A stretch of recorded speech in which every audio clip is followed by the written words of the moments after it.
we talk about what is a social construct.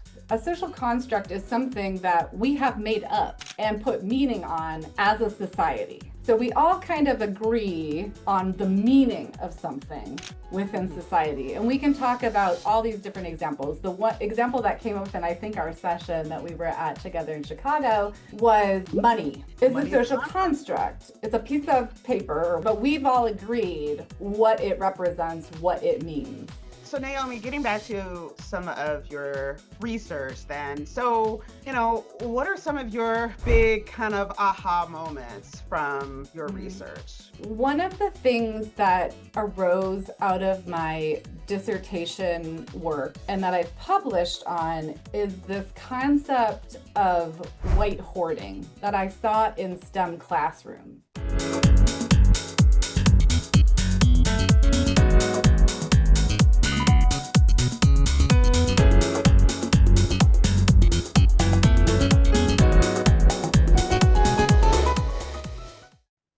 Welcome to the On Air podcast. This podcast is a program of the American Association of Veterinary Medical Colleges Diversity Matters Initiative. The podcast explores various issues related to diversity and inclusion in the veterinary profession and provides the AAVMC an opportunity to offer ongoing diversity programming to our member institutions as well as all veterinary professionals. My name is Dr. Lisa Greenhill, and I am the Chief Organizational Health Officer at AAVMC. And on another show at some point soon, we'll talk about my numerous title changes in 2025. It's just been one of those years, but yes, I have a new title again. So today's show, it's been about, I guess, maybe 2 months ago, I attended a meeting in Chicago during which I attended a presentation on racism from kind of a research perspective. I entered the room and voila, who is it? Besides one of our veterinary own doing a really, really great presentation, really kind of around, I would kind of call it our, in the social sciences, as clinical as we get, kind of the clinical understanding of racism and kind of what does that mean day to day. And I knew I immediately wanted to have this conversation on the show because it's really important to our efforts around educating and pushing the conversation forward. So now, with all of our topics, some folks get a little hot under the collar or the collar might feel a little tight. That may happen in this conversation, but I want you to stay with us. Finish listening. It won't harm you. It's okay. Stay rocking with us. And in the words of one of my favorite authors and podcasters, Glennon Doyle, we can all do hard things and discuss hard things and learn hard things. So, with that preface, because it's not a disclaimer, it's a preface, I am welcoming to the show today Dr. Naomi Nishi from Colorado State University. Welcome! Yay! Thank you. So, as is our custom on the show, Naomi, tell us a little bit about yourself and kind of how'd you get here? How'd you get to this kind of conversation? Yes, thank you. Thank you for having me on. I'm very excited. Yes, as Dr. Greenhill was saying, I am Naomi Nishi. My pronouns are she, her. I also have had a recent title change, as many of us have. I'm currently the Associate Dean of Culture, Community, and Accessible Care here in the College of Vet Med and Biomedical Sciences at Colorado State University. A little bit about me, I consider myself a scholar practitioner. So I continue to do research. I've shifted that research. We'll talk a little bit about some of my past research, I think, today, but I've been shifting that research to focus particularly in veterinary medical, and clinical spaces as I move forward working with folks in vet med.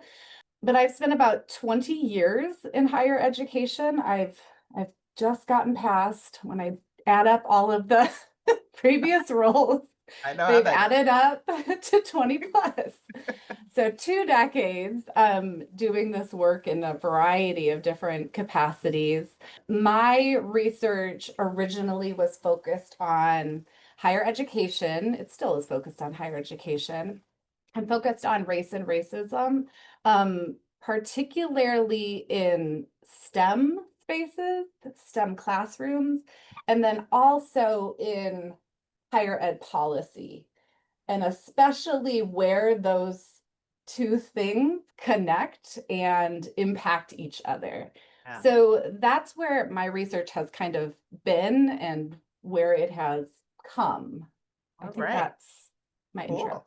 So, as I noted, today's topic is about racism. Now, if anybody has ever been on Beyonce's internet, you know that people have lots of things to say about what racism is. Not as much to say about what it's not, because it seems to be a very flexible, increasingly flexible definition. But, how do you define racism in the context of your work?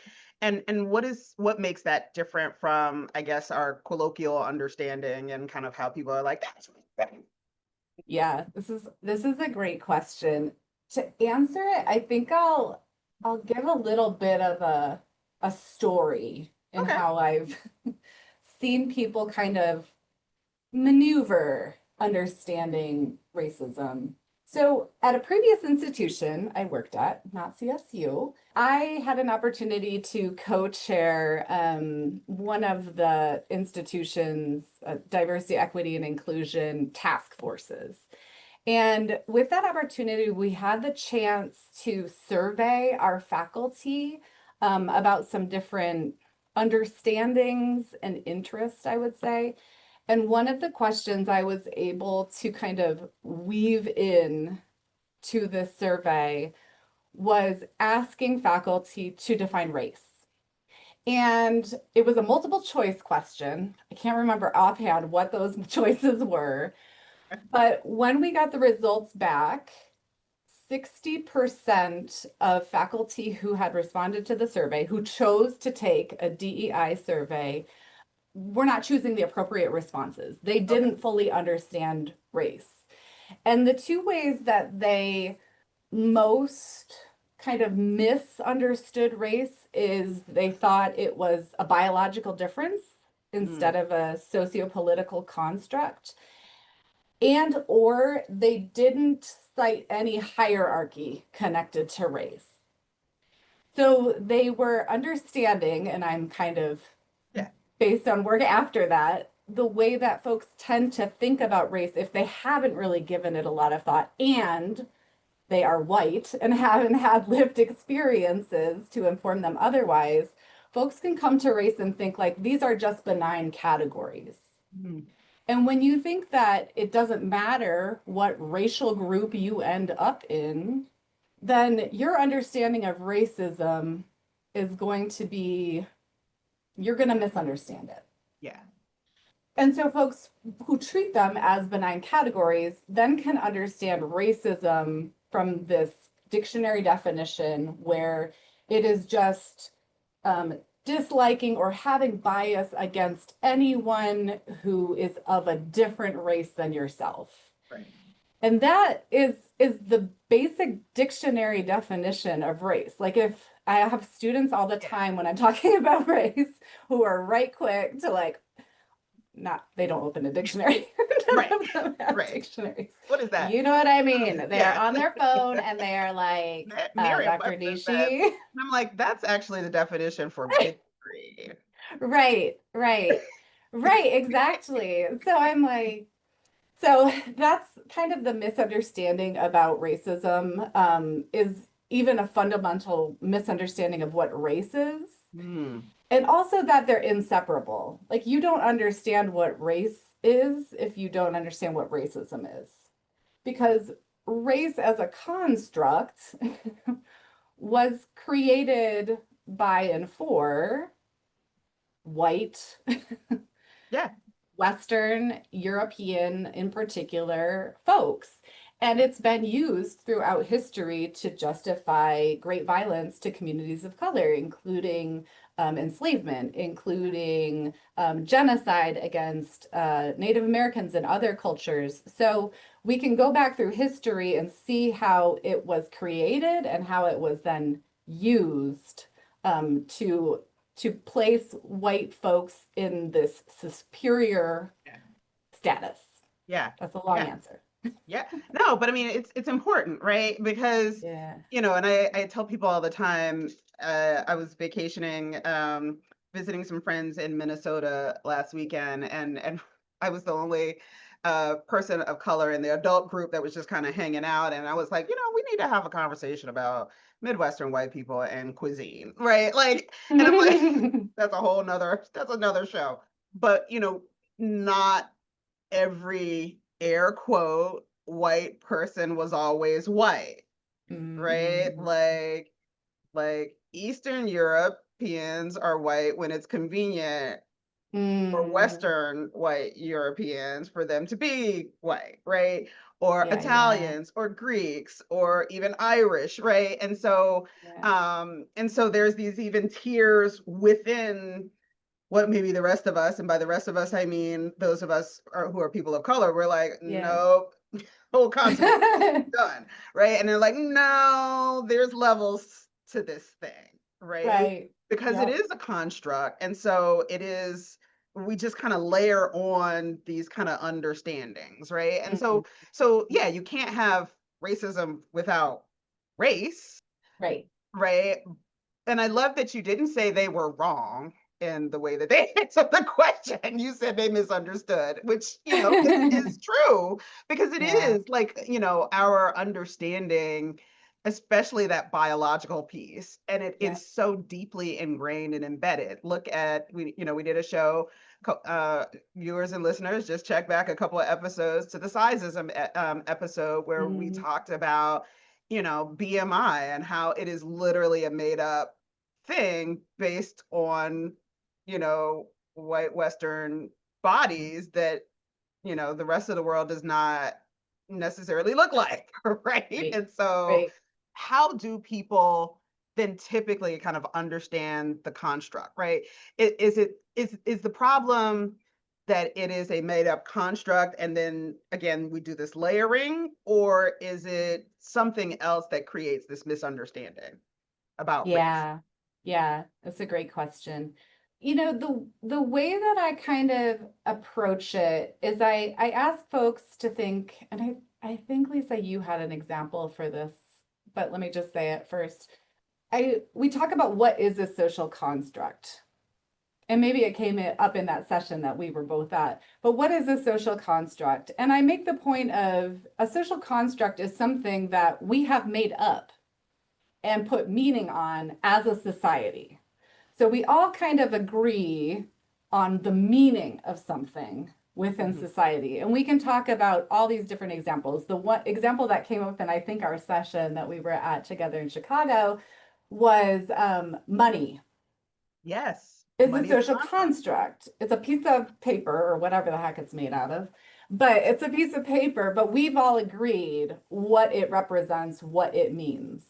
And Yeah. so, on a broader level, race is then a social construct. We have all agreed what it means to be a white person, to be a black person, to be Latine, et cetera, et cetera. And we can get into, if we want to, differences and overlap between ethnicity and race, because I realize I kind of weave in those two things, but they're very connected. So we talk about if it is a social construct, it's made up. We've all kind of agreed loosely what we mean by it Yeah. and put meaning on it. And then we continue operating as if it were real. And what that can lead to, if people haven't explored it and dug into what is the history, who started it? Why did we decide? And as I mentioned already, we can look at the history of race making, even pre-United States, but then especially within the United States, and see how we continue to ascribe meaning on different races and racial meaning and co-construct it together. Yeah. Yeah. Yeah. So Naomi, getting back to some of your research then. So, what are some of your big kind of aha moments from your Mm, research? What are some big kind of takeaways maybe? Things yes. that you were like, huh, how do we deal with that? No. Well, one one that kind of comes to mind, so not to go too too deep because I we don't have all the time in the world, but one of the things that arose out of my dissertation work and that I've published on is this concept of white hoarding that I saw in STEM classrooms. And I'll give a couple of examples and just try to describe what I mean by it without going too far into theory. So, my dissertation project was to sit in 3 semesters of college algebra. Okay. And it was using ethnography and portraiture to observe students. And what I saw happening was in this class, again, at another institution, not at CSU, I saw groups of students who were mostly white with maybe one student of color in that group. And I saw a lot of racism experience, and I interviewed the students too to kind of see what is your experience within these groups. But one of the phenomena that I saw emerge was this idea of entitlement by some students who happen to be white and a reticence to take resources from students of color in those same spaces. Hmm. So to give an example, a couple of examples that I saw, one was there was a project that the students were all doing within this algebra class, and they needed a laptop to do it. Not everyone had a laptop, not everyone owned a laptop. So when they got together to do this project, the students who had laptops brought them, and the ones who didn't had to look on. Okay. And so when it was the white student who owned the laptop, I noticed that students of color who didn't have a laptop were kind of looking over their shoulder. They weren't able to participate in the learning exercise or do any of the things because they didn't have the resource. If it was a student of color that had the laptop, I saw the white students moving the student of color's laptop in front of them to do the exercise, where there were students of color then watching a white student use their laptop to do the exercise. It was kind of under this guise of, let me show you how to do it.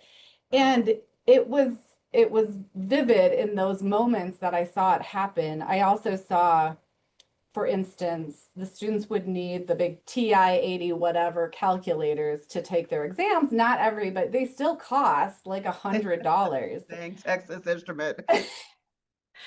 I was made me wonder what the heck I ever did with mine. But anyway, not everybody $139 had down the it, tube. right? But the white students tended to assume that they would be able to borrow one. And the professor did have some extra calculators up at the front of the class. But the students of color I was observing did not assume that those resources would be there for them, nor did they ask for those resources. The white students just went up, assumed they would be there and grabbed them and went back for their test. And some of the students of color were ready to take this test without the calculator, which probably would have meant failing. In one instance, I was sitting there, like watching all of this happen, and told the faculty member, like, "Hey, so and so doesn't have a calculator," and he just brought one back. But that student was prepared. And when I interviewed that student later, he talked a little bit about how his experience in high school had been when he asked a question, he was made to feel dumb. And Mm, so he stopped asking questions. He stopped asking for help. He's like, I just need to do it on myself because I don't want to look like I'm yeah, not smart. right, right. So Wow. that was like one of the concepts, like this hoarding concept that brings together some race theory, but also brings together some of this settler colonialist theory of how race interacts with our understanding of property and ownership, Yeah, yeah, yeah, and then how it manifested even in a classroom, which I think can be yeah, relevant. I think about what it means in vet med and classroom spaces yeah. that I see too, because it's again a place where you need a lot of resources to succeed. And if it's just like, oh, we'll all share these resources, that doesn't necessarily create an equitable experience. Right. Because Yeah, some students have entitlement and some are like, I'm not going to ask. well, and it also, I mean, the socioeconomic ramifications, right? Yes. As you were describing that, it started to remind me of my own work in financial literacy several years ago, where, there is this inherent assumption that wealth is associated with intelligence and smarts and all of these, great things. And poverty is associated with laziness and an inability to manage your funds Yeah. and all of those kinds of things. And I recall being in a meeting and saying, that folks that are living on the financial margins actually have the best budgeting Mm. Right. abilities Right. that exist, right? Yes. Like they can live on, like they shouldn't have to, but Right. they know down to the penny because there Yeah. is no margin, That's right. right? That's And right. the Yep. literature is actually really quick, clear that affluent folks, their actual like financial knowledge is actually less, and Hmm. they're much more likely to take financial risks because the impact is not as deep. It doesn't, like, Right. they know that there will be pizza tomorrow, Yes. right? Yep. Whereas economically marginalized folks, and Yeah. again, there's a racial overlay to this too, Yes. Yes. right? Yeah. That those folks are like, oh, well, they're not making good decisions. And I'm like, no, sometimes these are, and gets to the next part of this discussion. No, there are systemic pressures that they're experiencing Yeah. that, mean that they don't have some of these margins. Right. Right. So Right. getting into kind of like, so if it's all a social construct that we've made up and been forcibly constrained to agree to, because I don't Right. think it's a legit Right. I don't think we've actually agreed to it. It's been That's kind of right. That's right. forced on us, That's a great right? point. So, well, what does that mean at a systems level? Like, so what does that mean in vet ed, right? It means that we also have people that said those people shouldn't have pets. Yeah, for sure. Yeah. I think that's such a it's such a good point because when we start looking at sort of this racial and class and otherwise connection to property, and then I'm utterly fascinated by how folks talk about their animals and other people's animals and how those words shift. Like, I'm always fascinated. I tend to just say clients all the time when we're talking about who we're serving. Pet Um, parents? Is that where you're yeah, going? or yeah, or some people are like their pet parents. I was in a workshop the other day where most folks were talking about owners. The owners think Mhm. this, the owners think that, and that kind of got my spidey senses going like, oh, interesting, because anytime it's a property issue, we're gonna see these systems play out in some different ways, which is, as Hmm. we're talking, Lisa, it just is making me add another research project that I'll never get to I know, right? onto my list.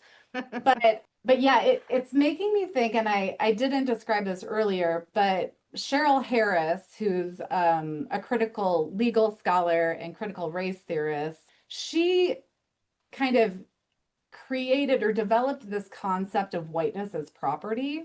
Mm. And the concept is that a lot of white folks, and particularly these systems that are enlightened, will say, tend to think of their own whiteness as if it were property.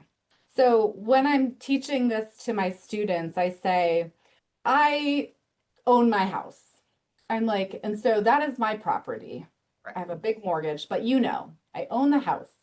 Right. And so when we think about the legal tenets of property, there's a few things we ascribe to it. We know we have the right to own it. We know we have the right to enjoy it. So I can do whatever to my house to make me enjoy it within my Sure. HOA No rules, big flamingos. which is another podcast. Right. Um, so I can enjoy my property, and more specifically, I have the right to exclude others from it.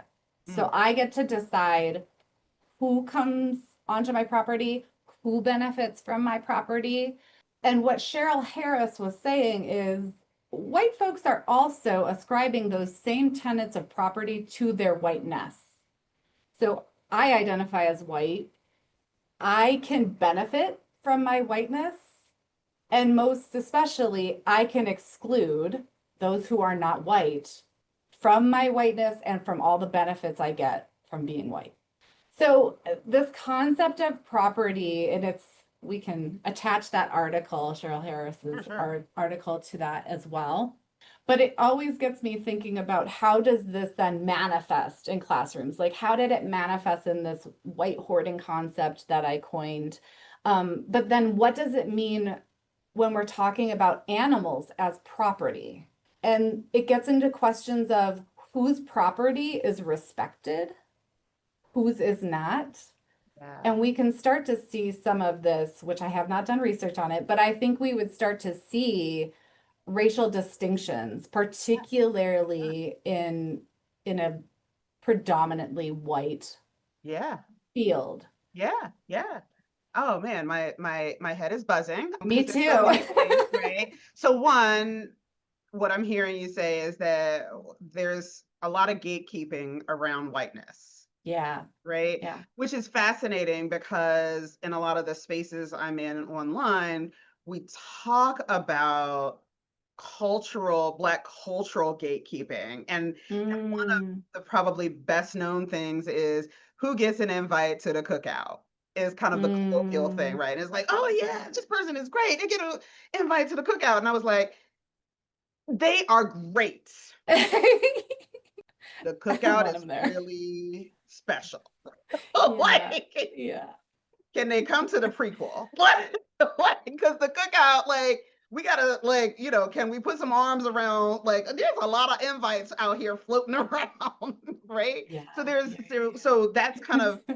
the flip version of it, like Mm, who gets an invite to the cookout, right? yes, And yes, is kind of like the conversation around gatekeeping in a lot of Black spaces yeah, that I'm in. So there's a lot of gatekeeping about who gets to be, which gets yeah. also back to for folks that are familiar with things like the one drop rule. Guess what? One drop, you're out. The one drop of Blackness, you are not in the club Right? anymore. Yeah, yeah, Right? But then there's these assumptions, I think, just that we just don't, we have these scripts, right? yeah, That yeah, it's like, oh, well, that's that, and this is this. And we, with a lot of that gatekeeping, we also get some of these mantras that we talk about in social justice spaces, but also, ironically, in some of the most racist spaces online.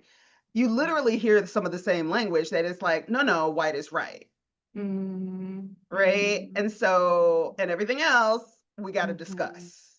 And Yeah, that's best case scenario, yeah, yep, right? And yeah, so, and then that also leads to that, this deficit thinking around, okay, if whiteness is gate kept and the assumption of resources and yeah, all the things and white is right, then we get to again this deficit of yeah. everybody else, and whiteness is the benchmark that everybody has Mm-hmm, to jump to get to, but the benchmark mm-hmm. is also moving, and if Yes, the benchmark is low, that one doesn't count.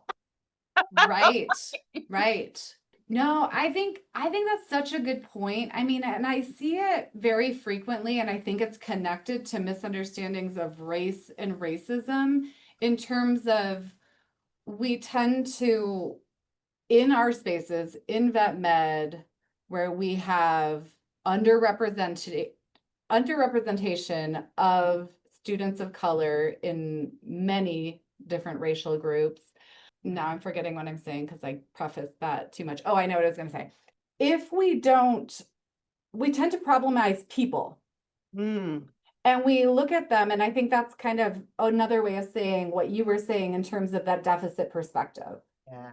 What is wrong with this student that they can't pass this class, that they got a lower GPA? And I think if we ever ask people, is that what you're thinking? You think these students are problems? They would say, absolutely not. But the way that they tend to be talking about it is if the problem was with the person or with the community, instead of recognizing that it's the structures and systems and barriers that were created within all of these institutions Yeah. that are the problem. So Right. it's a refocusing of that lens to make sure we're understanding the problem isn't the person or the people. The problem is the barriers that we've put up along with all these other systems that we work with Right. to keep some people out and Right. to benefit Others. others. Yeah. So I'm gonna just not pivot, extend this thinking just a little bit because you said like, oh no, if you question, then it's like, no, this is my Right. observation, Yes. not me, right? Yeah. Like I was giving somebody feedback last year and I was like, hey, this is kind of what did it, and it was like at the end, it was like, did you just call me a racist? And I'm like, wait, what? How did I get here? Right. And the person talked about, I don't see color, right? I am colorblind to these Yeah. things, but I Yeah. have observed that these colors over here Mm, mm, mm, behave differently. mm. I see it, but I don't see it, right? And I will Yes. say that the issues around and research around color, social color blindness is like, it's a space that Mm. I like to read about a lot because it is bizarro land. Yeah, yeah, Right. And so, but it is also one of those kind of seemingly like highly adaptable, usable, ready reference that people can use to avoid discussions about race, racism, and yeah, whiteness. yeah, Right. Like, yeah. because I'm colorblind and I was like, and I'm always like, Deacon and Deacon Greenhill did not have clear children. Like they didn't. I promise you they didn't. Like, so, Yep. but it also gets to that identity issue around whiteness where people are like, I'm not diverse. And I'm like, how do you figure? Like, again, had a whole weekend in Minnesota talking about cuisine. Like, I'm like, that's diverse. I need you to understand where I'm from, Right. diverse. So, That's thoughts on color blindness and how yeah, does it, like, does that kind of fit in here and kind of yeah, acknowledging these racial differences that people yeah. then, again, take to that deficit place? Yep. I think so. Eduardo Bonilla Silva is a sociologist who wrote kind of one of the foundational books on color blindness. And the book includes a lot of the research he did, including with some college students that they interviewed too. But they were trying to get at where is this coming from and questioning people on it. Because I think what you're saying is I've called them and other folks have called them sort of these like whiteness scripts Hmm. where we want to avoid anyone calling us racism or racist. So as long as we, and in Eduardo Bonilla Silva's book is called Racism Without Racist. Right, right. So we can all agree racism is out there, but the moment you're like, Naomi, that was racist or you're racist, then I've got a whole slew of like, I couldn't be racist. And so we go into these scripts and then they get more and more ludicrous in nature the more they're pushed on. And Bonilla Silva found this in these interviews. One of a couple of the things he found was he would, when he started asking questions about white folks' experiences with race, and they led with, "Well, I don't see race." And then they're like, oh, you don't, how, what does that mean? Explain that to me. They would go to these things like, well, my best friend is black as a reason. And Zeus, Leonardo, and others call this like a white alibi. Like, Right. I can't be racist because I have a black best friend. But then Bonilla Silva questioned it a little bit more, like, oh, who is your best friend? And they're like, well, I don't know their name, but and they're like, but they're your best friend. Yes. And or they'd say something like, well, I'm talking about my housekeeper growing up. She was my best friend and she was a woman of color. And so all of these like shifting things, and when something doesn't work, like let me go to this then, because they're starting to dig into this. I don't know what I'm talking about, because you get found out. We all see race. Yeah. Yeah. Yeah. We live in this world. It's a societal construct Right because there. we all are participating. Yeah. And the thing that I like to kind of remind people is, firstly, if you are saying that you don't see race, you are invalidating and denying the racial experiences, particularly of people of color. And Yeah. I forgot the second point I was going to make. That's a good one. But also, you're just really not, there's not an acknowledgement that this stuff is real and it's not even real for you. Like, and it Yeah, also gets to this notion of being a racist is not that bad. Being called a racist is the worst possible thing yeah, that yeah, can happen. Like, you can right, engage in the behaviors, but as long as there's no actual naming of said behaviors or participation in systems that trigger these behaviors, because that's just the way the right, system is set up, right, like, right, then, no, who, me? right, right, Right? So, right. Well, yeah, and the it's fact that tough. these adults that Bonilla Silva had interviewed, I mean, some were middle-aged folks in, I think, Michigan, which is where I'm from. And, you know, these folks, like, what does it take for you to navigate a lifetime? Yeah, And what kind of privilege is that to be like, I didn't need to ever worry about race or racism? Like, huh, why do you think that is? right. And to then, and I try to be sensitive to folks, especially elders who really Sure. haven't grappled with these things before, because I realize, like, even in my own experiences, when I realized something I was doing or believing that I'm like, oh crap, like I was hurting a lot of people and I was perpetuating a Yeah, racist system. yeah, And yeah, that's what I was going to say. If you try to be exempt yourself from these systems, you're just perpetuating them. You're yeah, helping them along. It yeah, actually takes being anti-racist, working against it to make any difference. If you're just like, I'm just not going to play, then you'll just continue participating yeah. without knowing. So neutral is still a choice. It's That's still a right. choice, right? That's right. So yeah, I mean, I just these are really tough questions. And so I've got another really tough question because Okay. I am imagining if we did still do live streams, that this question would be in the chat with a number of thumbs up. Like, answer this question. Can BIPOC people be racist? This is a great question, and it is debated. So I'll tell you, Ibrahim Kendi kind of set off one of the more recent First issues oral. of bringing this debate within sort of scholarly circles and otherwise about, can folks of color be racist? And he was saying, yes, they can, because they can also help participate and perpetuate racist systems, which I do think is true.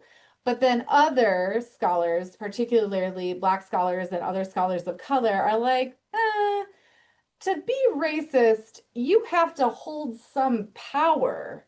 And folks of color really don't hold the power within the system of white supremacism and within racism. So it is a debated thing. What I'll say is that I guess I'm less worried about us saying, like, can folks of color be racist or not, and having a definite answer, because it all depends on how are we defining these things and how are we Right. showing them.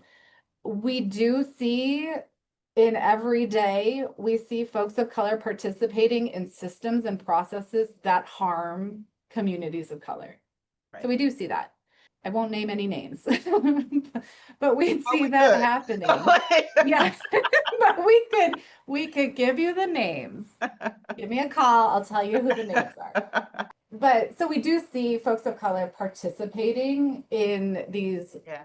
larger racist systems. We also see folks of color, some folks of color benefiting from whiteness. If they go along with some of these white logics, or especially white supremacist logics, they can receive some benefits. Those benefits will never be what white folks are getting out of these deals when we have folks of color who Yeah. agree, like, yeah, you're right. These are good systems, or I don't see race either, or something Yeah. like that. Yeah. So, so it's very complicated. And I think it's less important.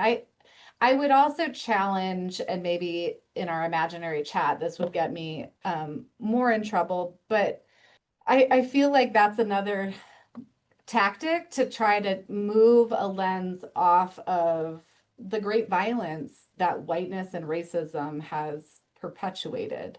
And it really is all in support of white supremacism. You can't separate these concepts from each other.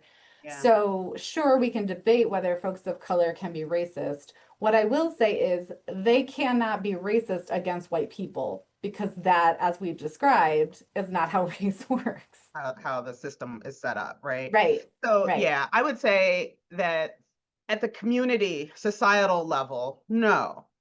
Individuals, yes. Like at the individual Yeah, level, that's a there good are, distinction. you know, accumulation of wealth, access, all of these things that Yeah, can certainly contribute to that individual's yes, behaviors leaning into the systems of power, right? yes, yes. But at a community level, not Yeah, so good point. much, Yep, right? yep. But even then, again, that would be the show after party. That's not going to happen. We can see that there's even still levels of exclusion there, Yes, yes, right? There's still yep, levels of exclusion there, and we see that pretty commonly. So, yep, all right, yep. so as we kind of start wrapping this kind of conversation up, I wanted to pivot to talk about, okay, well, how do we get to anti-racism, right? So Yeah, I sent you an article not that long ago, as well, from that I came across that talked about, here we are next week, 5 years past the yes, murder of George Floyd. yes. And you could not find a library book on anti-racism because they were all checked out with 36 weeks of like holds on them. People were buying up Kendi's book. People were Hmm. watching the movies and the Right, documentaries and right, picketing and doing all the right, things, all the right. things. And people All were the like, things. I see now.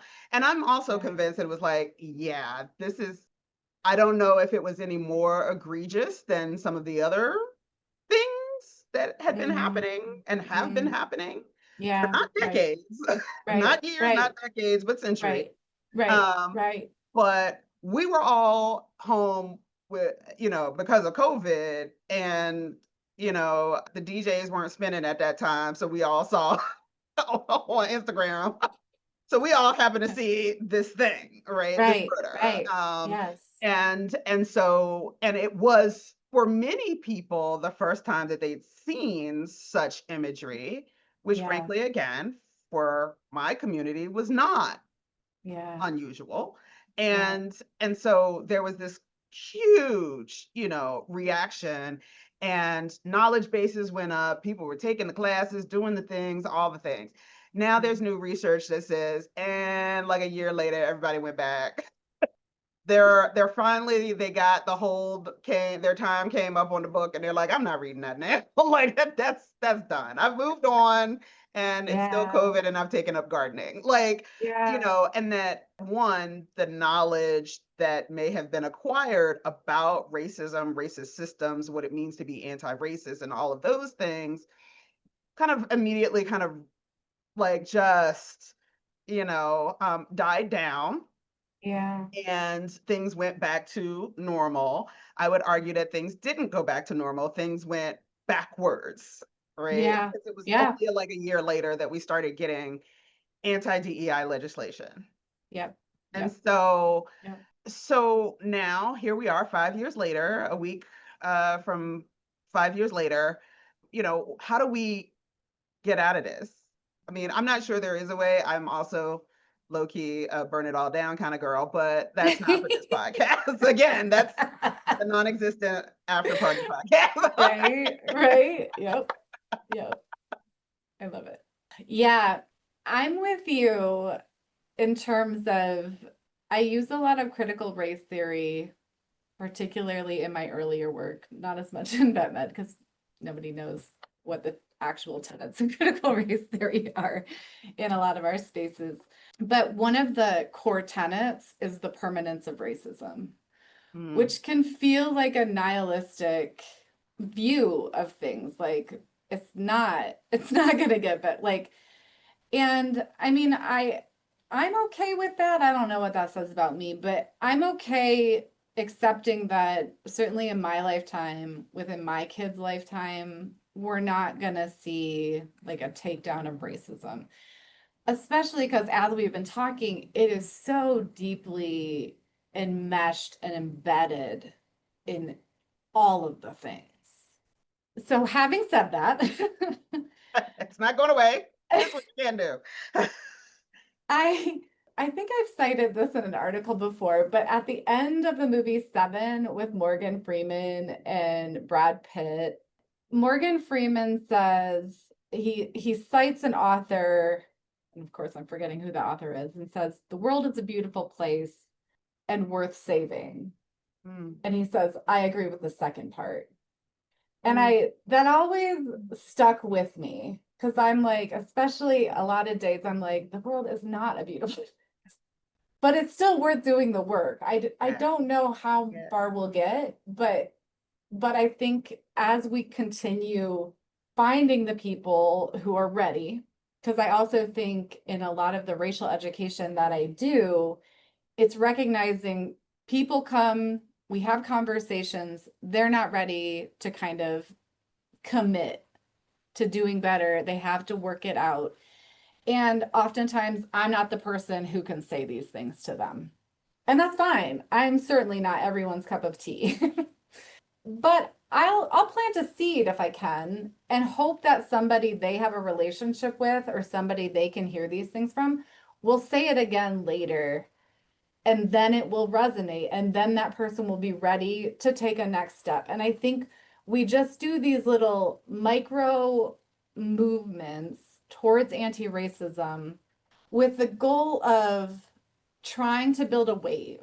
I think about it within my college and describe it like this. Like oftentimes folks say to me like, Naomi, only people who are coming to your seminars or things you're doing are the people in the choir. Like you're preaching to the choir and they're the people on board. I'm like, the folks in the room still have work to do. I still have work to do.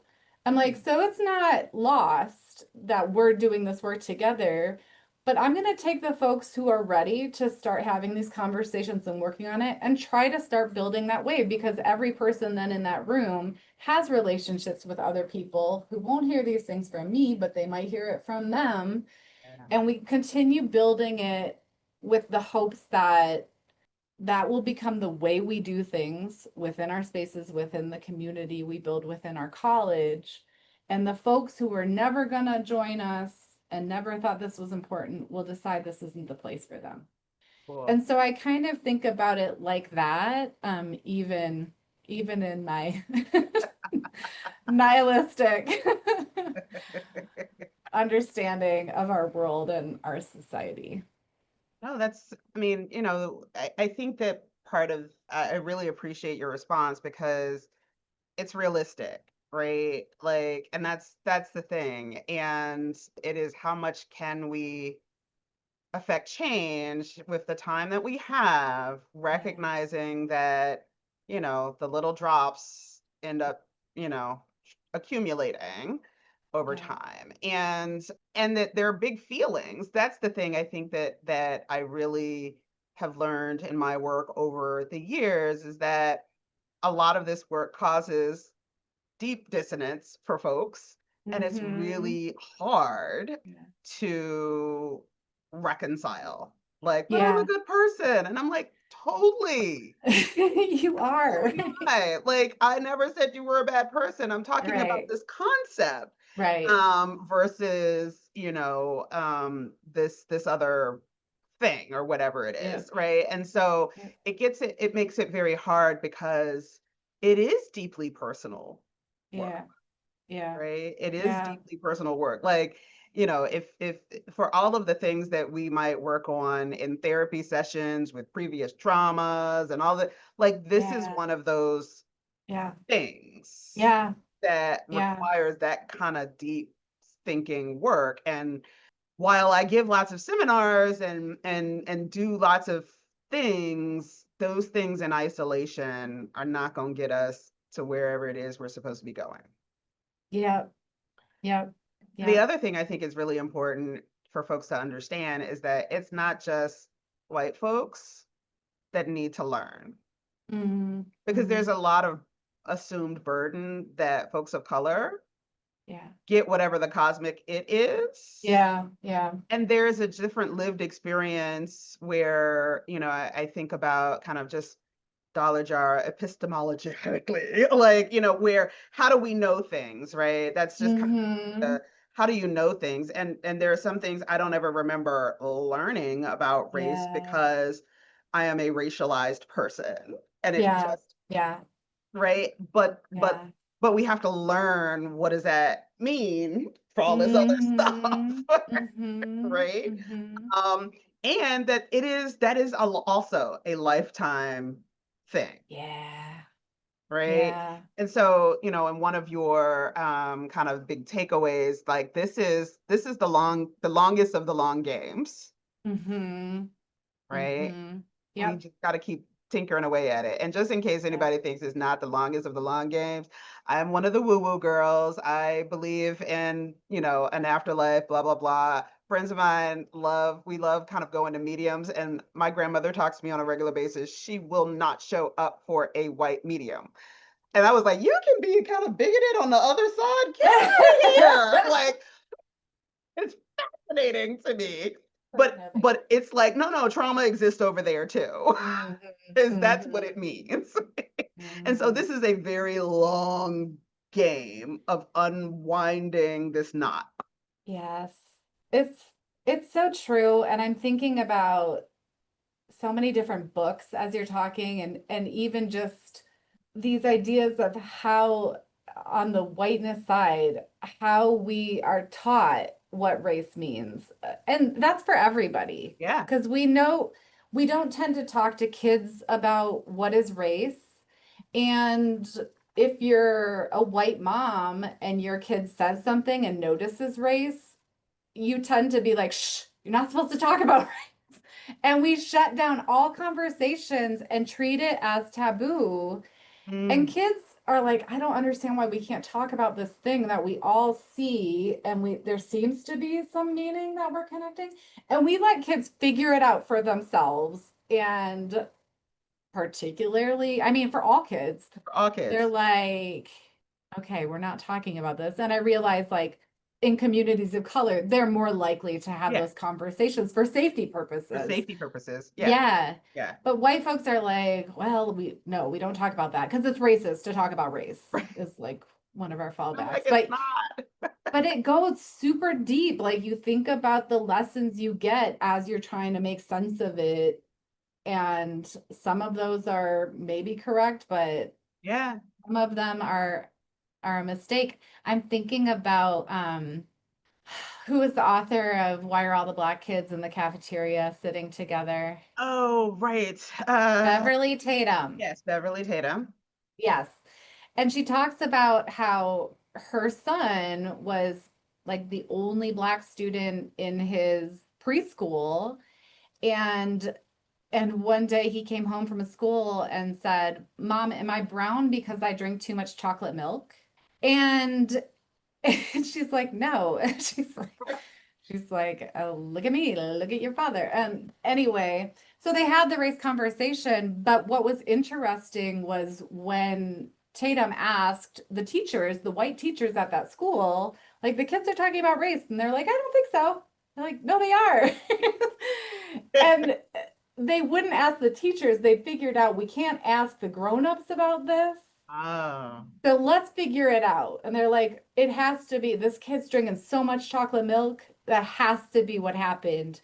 Like, and I'm just like, wow, like we leave kids to their own devices thinking they're not having these conversations and trying to make sense of what they're seeing because it doesn't make sense. yeah. It is a Listen to the ludicrous, baby. right? And so anyway, but yeah, it goes super deep and so we kind of have to hold that in this work too Yeah. and realize like for some of us being anti for particularly for white folks being anti-racist may mean losing relationships, Mm, mm, you know, yeah, and that could be with parents, that could be with friends yeah, who aren't there, don't want to get there. Like yeah, we talk about these Thanksgiving conversations yeah, that people have to have. So I don't mean to make light of any of these no, things, but I think it's the continued. yeah. Well, and just on the humor bit, folks that have known me for many years know I make fun of all of this stuff. I'm probably one of the more irreverent DEI practitioners because it is just that absurd. Like, Yep. it's Yep. absurd. It's absurd. Just Yeah. like, kids are like, okay, well, the grown-ups are totally weirded out by this conversation. So we're gonna try to figure this out based on our knowledge base and resources. Chocolate milk, that sounds good. In the Yeah. 70s, for me, it was, I'm just not gonna be this anymore. I am gonna be Marie Osmond. And like that did not go over well. It didn't It work for you. resulted in some early interventions, early interventions, so we say. I had to move preschools because my parents were like, okay, so she's the only little brown chick girl there. We're gonna have to move her because Marie Osmond, are you for real right now? I had co-opted some lovely little white boy named Michael, and he became Donnie against his will. So, like, kids are on this. Not Yeah. talking about it is not doing anybody any Right. favors because they're just going to figure it out Right. and construct the scaffolding that they need to figure it out. And it might not Yeah. make sense. Yeah. But actually, Yeah. it makes more sense than the absurdity of everything else. so, Yep. Yep. Yep. so parting words, Naomi. What do you want people to just take away? What's like the most important thing? I think what I want to say is the most important thing, particularly in our vet med colleges and spaces, that I think we can do, particularly, well, for everybody, is to start having these conversations and make those commitments to be anti-racist and to do the self-work. And I know sometimes I think folks are like, well, what's that going to mean when I'm vet doctoring? And I'm like, all these things we've discussed might be new to a lot of folks listening to this. But if you can start kind of holding these and start doing that self work, you can then see them and you will see how it is connecting to even the health and welfare of animals. If Absolutely. that's all you're focused on, because we cannot disconnect people and their animals and their experiences within our clinical spaces and research spaces as well. So it is self-work, but it isn't just for self. Yes. Yes. And I think it's also something that won't be done. Like we tout the importance of continuing education for veterinarians. And so, like all other things, this is never done. Yeah. Race, we didn't talk a whole lot about this, but it's an evolving phenomenon. Yeah. We continue to make and remake meaning for what it is. So Yeah. knowing that our work is never done, my work is never done, understanding how it's working, how I'm participating or dismantling, and in what ways. And a lot of times it's both things are happening. Can I do that self work to continue Yeah. um, moving in the opposite direction than that moving Yeah. walkway would have me go otherwise? Great. Thank you. Thank you for that. I'll just add, talk about race, people. It's not racist to talk about race. Right. That's Now, better. don't be crazy, but talk about Right. race. That's right. And you'll find Exactly. that there's a lot more grace to talk about race if you come to it authentically and honestly curious, right? Yes. Like honestly curious. And also, it is a serious topic, but as I've always said, there's just some absurdities that just make it so ridiculous that it is okay to find that humor. It is. Yeah. I mean, honestly, when we It's look at true. comedians, particularly comedians of color, and how much the comedy is about race, Yeah. racism in particular, Yeah. specifically, and everybody's laughing, right? Because we know it's true. Right. Right. Right? If Right. you've been to my unconscious bias training, I tell people, I'm like, why are jokes funny? I always ask, why are jokes funny? And it's because it fits within our value system and we know Mhm. it to be true. Right. And so, yeah, like that one best friend that you have, if they've never been to your house, you might have some explaining to do.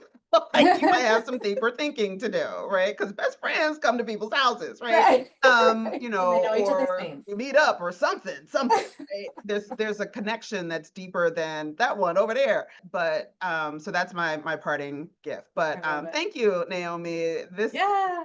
Thank conversation has you. been long overdue. There's so many other things that we could talk about, so we'll have to Oh have you gosh. back at some point. But thank you. Thank you for coming on the show and sharing. Thank you. Thank you for having me. This was awesome. Great. Awesome. So thank you so much, everybody. This has been another episode of AAVMC's On Air podcast. Be sure to look for us on all of your favorite podcast apps and give us a rating, help people find us, all of that good stuff. And we will see you next time. We've got a lot of great shows coming up, so be sure to check your podcast feed. Thanks so much.